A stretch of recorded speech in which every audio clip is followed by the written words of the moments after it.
Hello friends, मैं हूं आपका अपना दोस्त अनिल कुमार सोनी। स्वागत है आपका अपने YouTube channel pain point classes में। जैसा कि मैंने पिछला वीडियो डाला था 12th कॉमर्स और 12th आर्ट्स के जो स्टूडेंट हैं उनके लिए इकोनॉमिक सब्जेक्ट का सिलेबस डाल दिया था मैंने। ठीक है, आज अपन जो पहला यूनिट है उसका इंट्रोडक्शन टू इकोनॉमिक्स के बारे में पढ़ेंगे। उससे पहले अगर आप लोग चैनल पे नए हो तो चैनल को सब्सक्राइब कर दें, शेयर कर दें, ताकि ज्यादा से ज्यादा स्टूडेंट्स के पास में ये वीडियो पहुंच सके और उनको भी इसका फायदा मिल सके। तो बच्चों, अपन आज बात करते हैं अपना पहला जो चैप्टर है, पहली जो यूनिट है इकोनॉमिक्स में। पहली यूनिट जो इकोनॉमिक्स में है उसकी अपन बात करेंगे बच्चों। उस पहली यूनिट का नाम है इंट्रोडक्शन टू इकोनॉमिक्स, मतलब अर्थशास्त्र का परिचय। अपन इसको अपन हिंदी में बोलेंगे अर्थशास्त्र। ठीक है, अब अपना जो पहला यूनिट रहेगा वो अर्थशास्त्र के परिचय के बारे में रहेगा। देखो, किसी भी सब्जेक्ट को पढ़ने से पहले उस सब्जेक्ट का जो नाम है उसका मतलब समझ में आना चाहिए। जैसे अपना यहाँ पे नाम है अर्थशास्त्र, चाहे आप लेखा शास्त्र पढ़ रहे हो, चाहे आप व्यवसाय प्रबंध पढ़ रहे हो, चाहे आप कोई भी सब्जेक्ट पढ़ रहे हो, उसका थोड़ा बहुत आपको मतलब समझ में आना जरूरी होता है। तो यहाँ पे अपन अर्थशास्त्र की अगर बात करें तो अर्थशास्त्र जो शब्द है वो दो शब्दों से मिलकर बना है। पहला है अर्थ और दूसरा है शास्त्र। देखो, शास्त्र सब जानते हैं, जो पुराने ग्रंथ वगैरह होते हैं उनकी बात कर रहा हूं मैं, लेकिन यहाँ पे अर्थ का जो मतलब है वो धन से लगाया गया है। धन, WEALTH, ये वेल्थ है भाई, धन की बात कर रहा है ये। मतलब ऐसा शास्त्र जिसमें धन का अध्ययन किया जाता है उसे अपन क्या कह देंगे? अर्थशास्त्र कह देंगे। ये तो इसकी सिंपल सी शब्द का मतलब हो गया। लेकिन अर्थशास्त्र के इतिहास की अगर बात करें, सबसे पहले जो अर्थशास्त्र का कहा जाता है, रचयिता जो कहा जाता है, वो कौटिल्य को कहा जाता है। ये कौटिल्य या चाणक्य बोल दो, या इसका अगर दूसरा नाम देखा जाए तो ये विष्णुगुप्त, ये इस नाम से भी इनको जाना जाता है। सबसे पहले प्राचीन भारत में अगर बात की जाए, अर्थशास्त्र के जो जनक थे वो कौटिल्य, चाणक्य, विष्णुगुप्त थे। लेकिन जैसे जैसे समय बदलता गया वैसे वैसे अर्थशास्त्र का जो मीनिंग है, डिफिनेशन है, वो भी बदलता गया और उनका जो रचयिता है, जो खोज करता है, वो भी बदलता गया। इसमें अगर आधुनिक भारत में, या यूं कहें कि आधुनिक अर्थशास्त्र का जनक, आधुनिक अर्थशास्त्र, अगर आपसे मॉडर्न इकोनॉमिक का फादर पूछ ले, who is the father of modern economic, मतलब आधुनिक अर्थशास्त्र का जो जनक है वो कौन है, तो वो आप लोगों को याद रखना है एडम स्मिथ। क्या याद रखोगे? Adam Smith. ये अर्थशास्त्र के जनक है, अर्थशास्त्र के पिता है। एग्जाम में क्वेश्चन बहुत बार आया हुआ है कि अर्थशास्त्र का जो जनक है वो कौन है। अगर सीधा पूछ ले अर्थशास्त्र का जनक तो भी आपको यही मानना है, और अगर सीधा ये पूछ ले आधुनिक अर्थशास्त्र का जनक तो भी आपको यही मानना है, क्योंकि आपका बुक में अगर देखा जाए इकोनॉमिक्स का मतलब यही दिखाया है। ठीक है, तो आप यहां से क्लियर होके चलोगे, एडम स्मिथ क्या है? अर्थशास्त्र के पिता है। ठीक है, अब देखो पहले क्या होता था अर्थशास्त्र में। पुराने जमाने की अगर बात करें तो लोग क्या है कि आर्थिक क्रिया, मतलब पैसे कमाने का जो सिस्टम रखते थे वो क्या करते थे? शिकार के माध्यम से पैसे कमाना, उस तरह का सिस्टम हुआ करता था। फिर धीरे धीरे लोग कृषि पर निर्भर रहने लगे, उससे आर्थिक क्रिया करने लगे, और फिर जैसे जैसे युग बदलता गया, समय बदलता गया, तो औद्योगिक क्रांति आ गई। औद्योगिक क्रांति को लोगों ने अपना आर्थिक क्रिया का जरिया बना लिया था। अब यहां पे अगर बात की जाए आर्थिक क्रिया, देखो आप लोग इकोनॉमिक्स पढ़ रहे हो और आपको आर्थिक क्रिया का मतलब नहीं पता है तो कोई समझ में आने वाली बात नहीं होगी आगे। उससे पहले आर्थिक क्रिया का मतलब समझना जरूरी होता है। देखो क्या होता है, ऐसा कोई भी काम जो आप कर रहे हो उससे आपको बदले में कुछ ना कुछ मौद्रिक प्रवाह मिल रहा है, कुछ ना कुछ मुद्रा मिल रही है, कुछ ना कुछ पैसे मिल रहे हैं, उसको अपन क्या कहेंगे?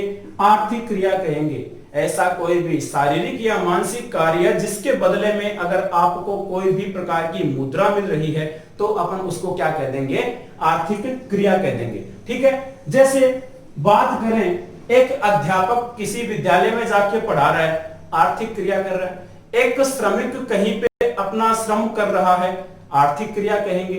ठीक है, एक डॉक्टर अपनी सेवा दे रहा है, आर्थिक क्रिया कहा जाएगा। लेकिन आप लोग पूछोगे कि सर अगर घर पे कोई गृहिणी काम कर रही है तो क्या वो आर्थिक क्रिया है? बिल्कुल नहीं, वो आर्थिक क्रिया नहीं है, क्योंकि उनको बदले में कोई भी मौद्रिक प्रवाह नहीं हो रहा है। एक अध्यापक द्वारा अपने बच्चे को पढ़ाया जाना आर्थिक क्रिया का भाग नहीं है। अगर वो ही अध्यापक किसी पड़ोस के बच्चे को पैसों के बदले पढ़ा रहा है तो वो आर्थिक क्रिया में शामिल किया जाएगा। तो मेरे अकॉर्डिंग आपको आर्थिक क्रिया का मतलब समझ में आ गया होगा, जिसके बदले में कुछ ना कुछ पैसा मिलता हो। ठीक है, तो आर्थिक क्रिया जो है वो पुराने समय से चलती आ रही है, लेकिन धीरे धीरे इसका मतलब बदलता गया। पुराने समय पर एक लाइन लिखी हुई थी, देखो, कृषि पालन पालय है, संस्कृत में एक लाइन है। फिर है वाणिज्यम च द्वारका, ये एक लाइन लिखी हुई है भाई, कृषि पालन पालय वाणिज्यम च वार्ता।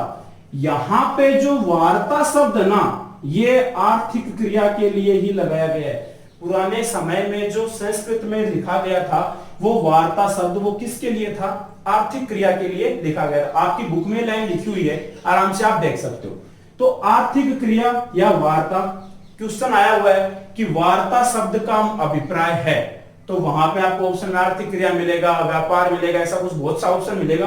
तो वहां पे आपको क्या ध्यान रखना है? आर्थिक क्रिया ही क्या है? वार्ता है। अब देखो, यहां से ये छोटा सा सिस्टम था, ये इकोनॉमिक्स का सिंपल सा परिचय था। अब बात करते हैं कि एडम स्मिथ जो है, एडम स्मिथ को अर्थशास्त्र का पिता कहा जाने लगा। इसके पीछे क्या कारण था? देखो, उन्होंने क्या किया था, सन 1776 में, सन याद रख लेना, 1776 में एक बुक लिखी थी। उस बुक का नाम इंपॉर्टेंट है, एग्जाम में काफी बार आया हुआ क्वेश्चन है। तो आप लोग यहां से ध्यान से देखोगे, उस बुक का जो नाम है, 1776 में बुक लिखी थी, वो है an inquiry into the nature, an inquiry into the nature and causes of the wealth of nations,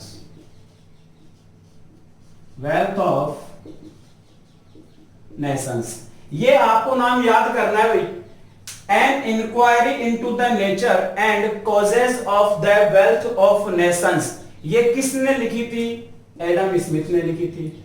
कब लिखी थी? 1776 में लिखी थी। ठीक है, इसीलिए इनको क्या कहा गया था? अर्थशास्त्र का पिता कहा गया था।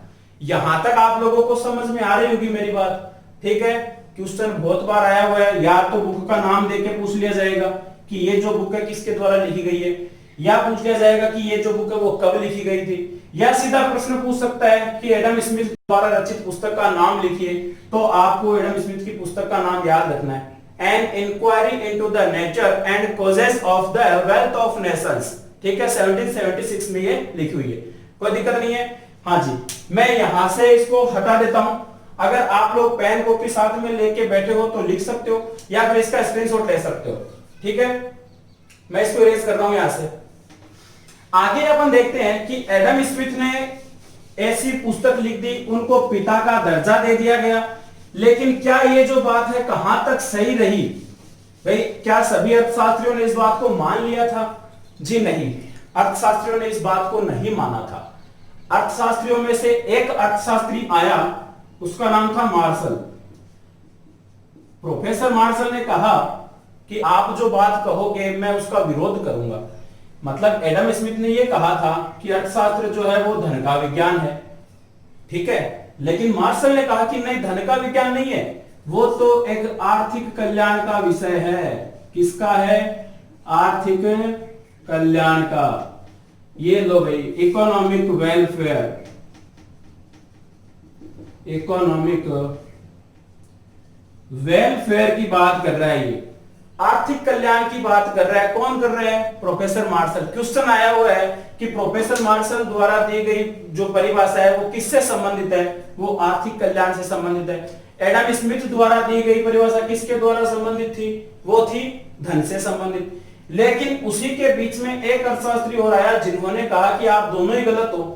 वो आया लियोनिल रॉबिन्स। कौन आया? Lionel Robins. इन महाशय ने कहा कि भाई साहब आप दोनों तो गलत हो, आपने जो डेफिनेशन बताई है ना वो मैं नहीं मानता, आप तो ये बताओ कि मैं जो बोल रहा हूं ना वो डेफिनेशन गलत है या सही है, उसके बारे में चर्चा करो। अब दोनों को उन्होंने वो डेफिनेशन बता दी, और वो डेफिनेशन कौन सी थी? वो थी असीमित आवश्यकताएं व सीमित साधन। ये लो भाई, ये बात कही है लियोनिल रॉबिन्स ने कि इंसान की जो आवश्यकताएं होती है वो असीमित होती है, लेकिन उनके पास में जो साधन होते हैं वो सीमित होते हैं। मतलब अनलिमिटेड वांट्स होते हैं और लिमिटेड रिसोर्सेज होते हैं। अब उससे क्या होता है? देखो, असीमित आवश्यकताओं का मतलब क्या है? जब छोटे थे तो एक छोटी सी ख्वाहिश हुआ करती थी कि मेरे पास में एक साइकिल होनी चाहिए। पड़ोसी के बच्चों के पास में साइकिल देख के अपना मन होता था अपने पास एक साइकिल होनी चाहिए। घर पे कैसे से मम्मी पापा को बोलते कि मुझे साइकिल दिला दो, बस कुछ ना कुछ, मैं आगे कुछ नहीं मांगूंगा, मेरी इच्छा पूरी हो जाएगी। साल 2 साल बाद में जैसे ही वो बड़ा होता है तो उसकी जो आवश्यकता पूरी होने के बाद में दूसरी आवश्यकता जन्म ले लेती है। फिर उसको बाइक की आवश्यकता महसूस होती है, धीरे धीरे उसको कार की आवश्यकता महसूस होती है, फिर लग्जरी कार वो लेने की सोचता है। मेरे कहने का मतलब ये है कि इंसान की जो आवश्यकता है ना वो तब तक चलती है जब तक इंसान जीवित रहता है। इंसान खत्म होने के साथ ही उनकी आवश्यकताओं का दौर खत्म हो जाता है, ठीक है। लेकिन क्या होता है, क्या इंसान सारी आवश्यकता पूरी कर लेता है? नहीं कर सकता। क्यों? क्योंकि उनके पास में जो साधन है, साधन का मतलब है पैसे, मुद्रा जो है, धन जो है, इनकम जो है वो लिमिटेड है। और आपको पता है लिमिटेड रिसोर्सेज से कभी भी अनलिमिटेड वांट्स को पूरा नहीं किया जा सकता। हाँ, अपन मैक्सिमम जो अपनी नीड्स है उनको कंप्लीट जरूर कर सकते हैं, ठीक है। वही चीज मैं यहां पे समझाने की कोशिश कर रहा हूं। और उन्होंने लियोनिल रॉबिन्स ने भी यही कहा था कि अर्थशास्त्र का जो एक्चुअल मीनिंग है ना वो यही है, असीमित आवश्यकताएं और सीमित साधन। बस ये डेफिनेशन ही चलन में चलती है। तो यहां से अर्थशास्त्र की डेफिनेशन क्या हो गई? इंसान की आवश्यकताएं असीमित है और उनके पास में आवश्यकताओं को पूरा करने के लिए जो साधन है वो सीमित होते हैं। किस प्रकार से इंसान अपने सीमित साधनों से अधिकतम आवश्यकताओं को, ध्यान रखना मैं यहां पे एक वर्ड बोल रहा हूं, अधिकतम आवश्यकताओं को पूरा कर सकता है, लेकिन असीमित को कभी भी पूरा नहीं कर सकता है। यह बात आप लोग देख लेना भाई, ठीक है। यहां से मेरे हिसाब से आपको यह बात समझ में आ रही होगी, ठीक है। हाँ, आगे अपन देखते हैं। हाँ, इसको आप देख लेना, स्क्रीनशॉट वगैरह ले लेना।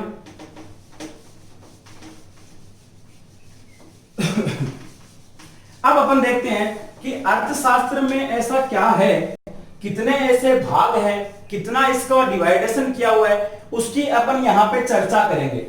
तो देखो, अर्थशास्त्र को 2 भागों में विभाजित किया गया है। बहुत इंपॉर्टेंट बात है, यहां से आपके लिए इंपॉर्टेंट बात स्टार्ट हो रही है भाई। अर्थशास्त्र को 2 भागों में विभाजित किया गया है। पहला भाग है व्यष्टि अर्थशास्त्र, व्यष्टि अर्थशास्त्र, और दूसरा जो है समष्टि अर्थशास्त्र। ये लो भाई, इंग्लिश में अगर बात करें माइक्रो इकोनॉमी, और ये हो गया मैक्रो इकोनॉमिक्स।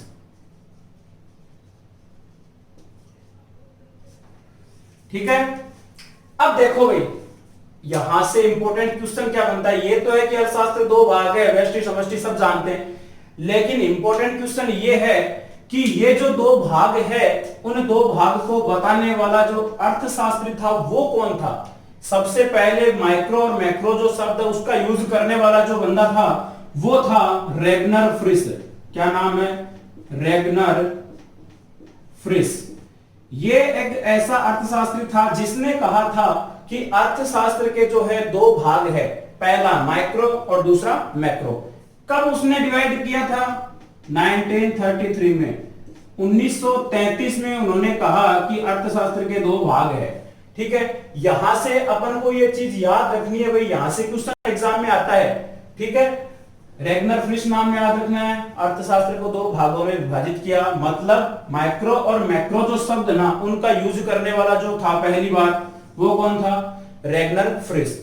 ठीक है, अब उन्होंने क्या कहा कि जो अर्थशास्त्र है ना वो ग्रीक भाषा, देखो भाई ग्रीक भाषा, लैटिन भाषा, आपने हर एक बुक में इनके बारे में सुना होगा कि इस भाषा में ऐसा है, कुछ नहीं है। ये देखो क्या बता रखा है, इसने कहा कि ये जो माइक्रो शब्द ना ये ग्रीक भाषा के माइक्रोस, MIKROS, ग्रीक भाषा के माइक्रोस शब्द से लिया गया है। और जो मैक्रो शब्द ना वो ग्रीक भाषा के मैक्रोस शब्द से लिया गया है। ये लो, क्या फर्क है? ये फर्क है, सी की जगह के लगा दिया और इसमें सी की जगह के लगा दिया।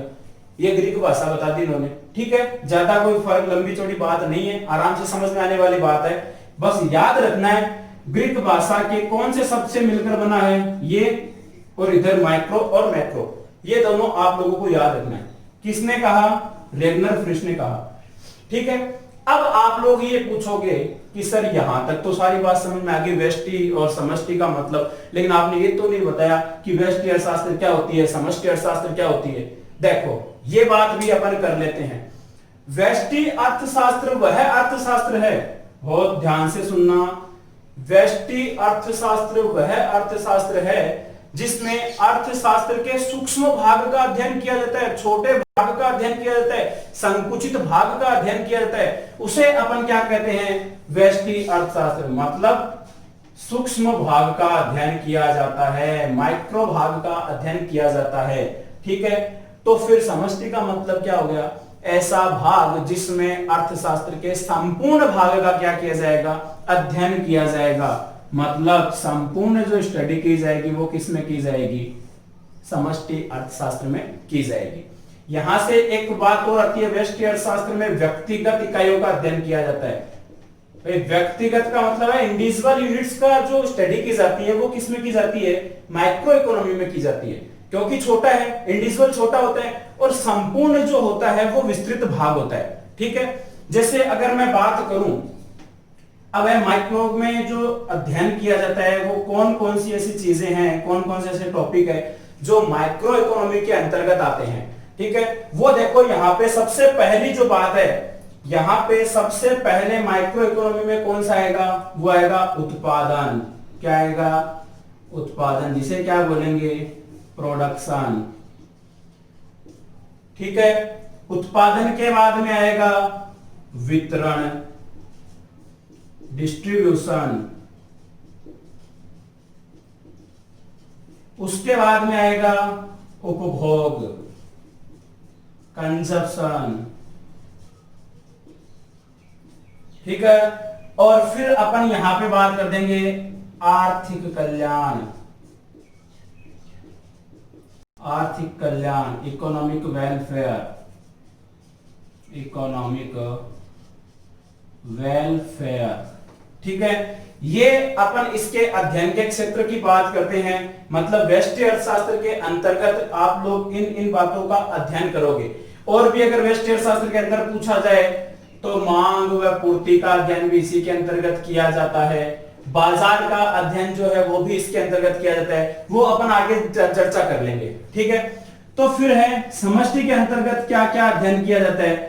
देखो भाई, समष्टि के अंतर्गत जो अध्ययन किया जाता है वो किया जाएगा राष्ट्रीय आय का अध्ययन, राष्ट्रीय आय का अध्ययन, नेशनल इनकम की बात कर लेंगे, money and banking, money and banking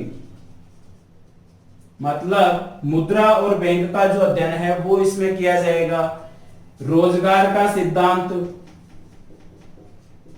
रोजगार का सिद्धांत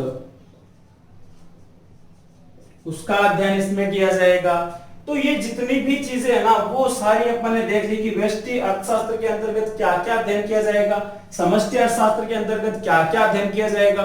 ठीक है, ये छोटी सी बात थी इसमें इकोनॉमिक्स के इंट्रोडक्शन से रिलेटेड। बस नाम याद रखना है, रेगनर फ्रिस 1933 में ग्रीक भाषा में बताया था। जो ग्रीक भाषा का शब्द है वो मैक्रोस है, और ग्रीक भाषा में मैक्रो को जो बोलते हैं, सॉरी मैक्रो को तो बोलते हैं मैक्रोस, और माइक्रो को जो बोलते हैं वो माइक्रोस बोलते हैं।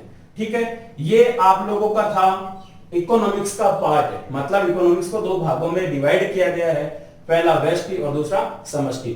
आप लोग इसका यहां से स्क्रीनशॉट ले सकते हो, और अगर कॉपी पेन साथ में लेके बैठे तो आप इसको लिख भी सकते हो।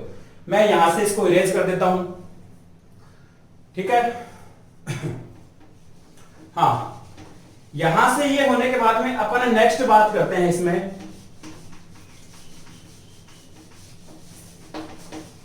कि इकोनॉमिक्स जो है ना, इसमें आप लोगों का जो एक लियोनिल रॉबिन्स नाम का जो अर्थशास्त्री आया था, लियोनिल रॉबिन्स की मैंने बात की थी, वो यहां से इंपॉर्टेंट है। देखो, रॉबिन्स की अपन बात करते हैं, उन्होंने ही इकोनॉमिक्स की एक्चुअल जो डेफिनेशन दी थी, असीमित आवश्यकताएं सीमित साधन, ऐसी उन्होंने बात बताई थी। तो उसी पर पूरी जो इकोनॉमिक्स है वो टिकी हुई है। क्यों? देखो, जैसे मेरे पास में 100 रुपए है, मेरे पास में जो 100 रुपीज है, उनसे क्या होता है कि मैं मेरी इच्छाओं को पूरी करने की सोचता हूं। अब आप लोग ये सोचो कि जो साधन है मेरे पास में वो क्या है, सीमित है। मतलब 100 रुपए से मैं ज्यादा खर्च नहीं कर सकता। ठीक है, अब मुझे जो भी मेरी आवश्यकता है ना, वो ये ध्यान में रखकर पूरी करनी पड़ेगी कि मेरे पास में जो रुपए है वो 100 ही है। इन 100 से मैं बाहर जाकर कोई भी खर्चा नहीं कर पाऊंगा। समझ में आ रही है? अब क्या करूंगा मैं, इन 100 रुपए से मैं कुछ ना कुछ आवश्यकताओं को पूरी करेगा। अब यार सीधी सी बात है, ऐसे मतलब मैं BMW कार खरीदने की सोचूं और मेरे पास में रुपए 100 है तो व्यर्थ है ना, नहीं कर सकता। असीमित आवश्यकता है, आवश्यकता अपनी सोच पर निर्भर करती है। आपको लगता है कि मेरे पास में ये होना चाहिए वो होना चाहिए, लेकिन यार उसके लिए अपने पास में साधन भी तो होने चाहिए ना, पैसे भी तो होने चाहिए। ठीक है, तो ये चीज मैं बताने की कोशिश कर रहा हूं कि 100 रुपए में अपन अपनी वो आवश्यकता जरूर पूरी कर लेंगे कि जिसको अपन को एकदम से नीड हो रही है, जरूरत लग रही है, अधिकतम आवश्यकता पूरी कर सकते हैं। यहां से एक वर्ड है ना, मैंने पहले भी बताया था, अधिकतम। असीमित आवश्यकताएं कभी भी कंप्लीट नहीं हो सकती है। ठीक है ना, तो ये आज का जो था छोटा सा इंट्रोडक्शन के बारे में अपन ने देखा है। कल अपन जो नेक्स्ट वीडियो डालेंगे, उस नेक्स्ट वीडियो में अपन ये देखेंगे कि क्या तो माइक्रो इकोनॉमी और मैक्रो इकोनॉमिक्स में डिफरेंस होता है, कैसे उनके बारे में पूरी विस्तार से जो चर्चा है वो अपन नेक्स्ट वीडियो में करेंगे। ठीक है दोस्तों, उम्मीद करता हूं आपको मेरा ये वीडियो पसंद आया है। धन्यवाद दोस्तों।